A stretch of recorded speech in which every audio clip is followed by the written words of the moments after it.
listening to the Mark Bradford Alchemy for Life podcast. Hey, do you have any change? Hey there. How's your summer going? I have a question for you. What does change mean to you? I ask because that word is used so much. In fact, it's used a tremendous amount in the coaching sector, in consulting. It's used so much. It's become this universal bland word, you know? Change your behavior, change your attitude, change this, change your oil. You know? What does that mean? It sounds so deceptively simple, right? Hey, if you just change your eating habits, you'll lose a whole bunch of weight. If you change your workout habits, you'll be so fit and you'll have your washboard abs. If you change your approach to business, boy, will you have a lot more clients. Change your mindset. You know, you need to change your mindset, whatever that means. Don't you listen to people saying that word a lot?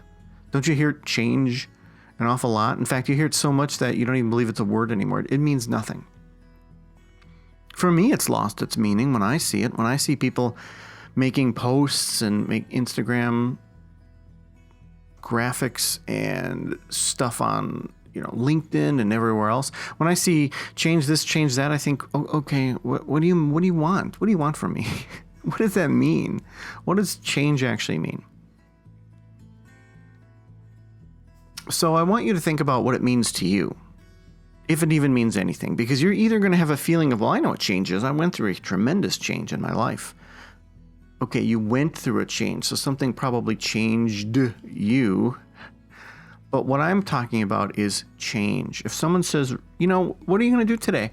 Well, I have a meeting, I have this, and then at 3 o'clock, I'm going to change something. If you have something like that on your schedule, it's usually something you have on there with some trepidation, right? Like if you have a meeting with someone and you're going to change their attitude, whether it's your teenager or, your coworker or the people who work for you, you're probably a little nervous about that.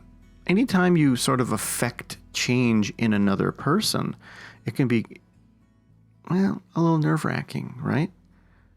In the case of you, which is really how I'm trying to narrow this word down to, is you creating change in you. Oh boy, here we go.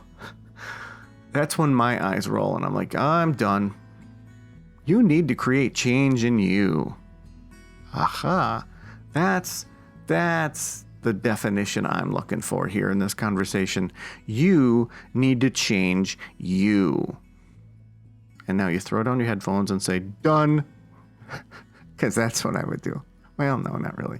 But isn't that the crux of it for you? Isn't that kind of a bad taste? I mean, there's a few people out there who always have a big giant smile and are always happy all the time.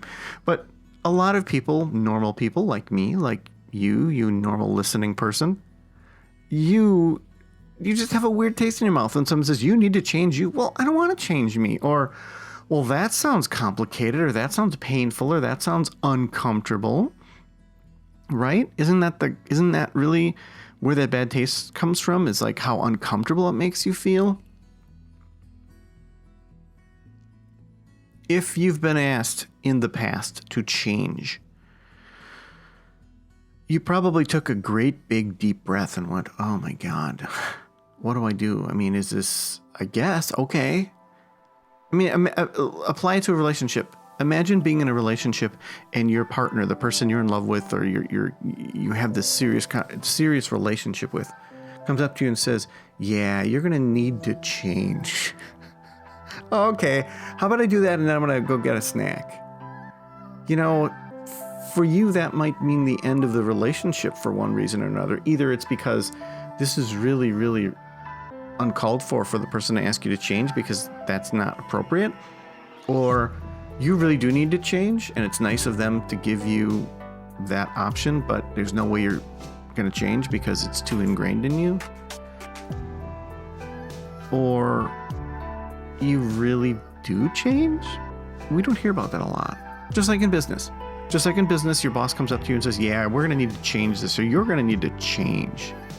Are you sick of that word yet? Because I am.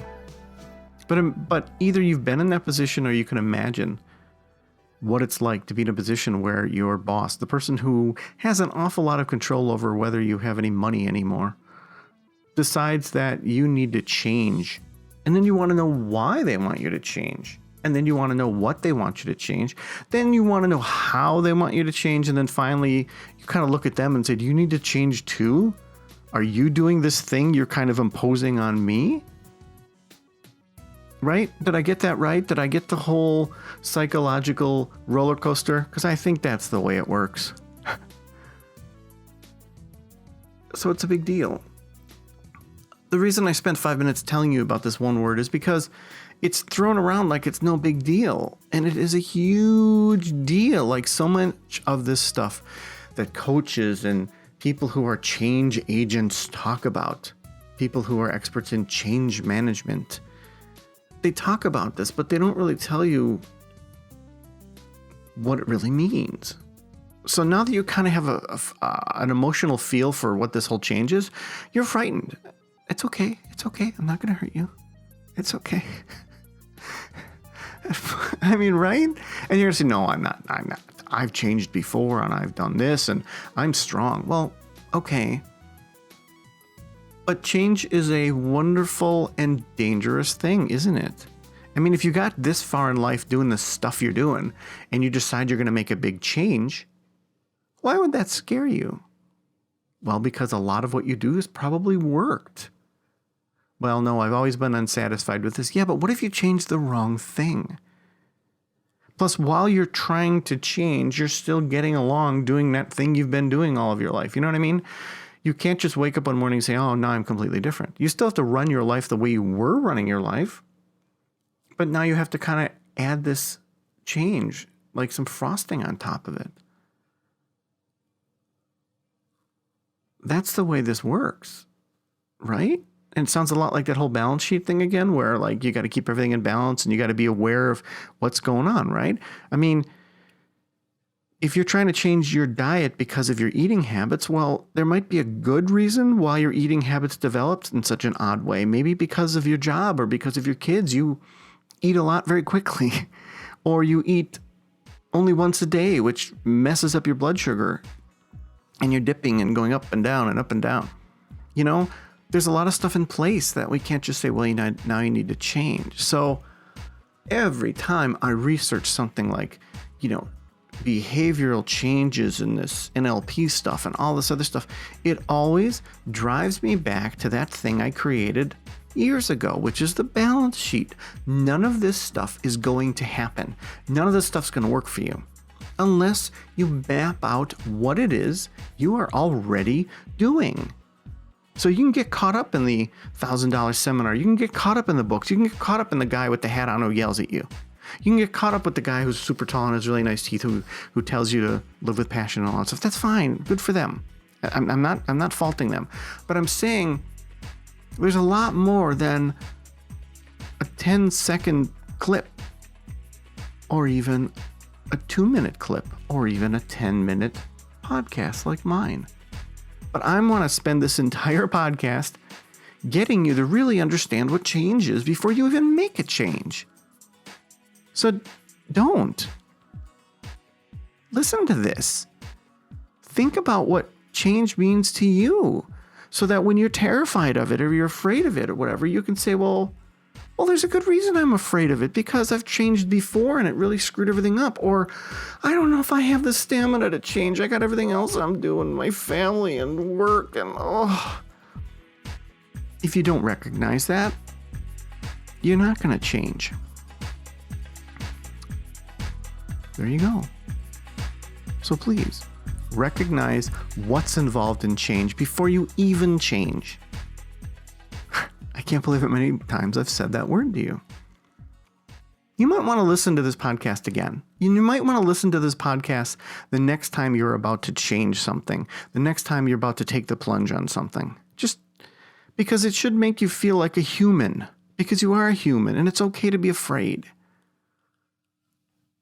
Thank you. Good luck. Hey, thanks for listening. If you like this podcast, take a look at my book, Alchemy for Life, Formulas for Success. You can find it on Amazon, bookstores, libraries, wherever you get your books. You'll be able to go through it and actually fill out worksheets that are related to the formulas. Go to alchemy4.life, so spell out Alchemy for Life, and then just put a dot between the word for and the word life, and you can sign up to use the balance sheet online. You can actually use the online balance sheet like the coaching clients. It'll send it to me, and then you and I can have a 15-minute conversation about it. If we're a fit for coaching, then we can go for it. Take a look at it. Alchemy for Life. Thank you. I'll see you next time.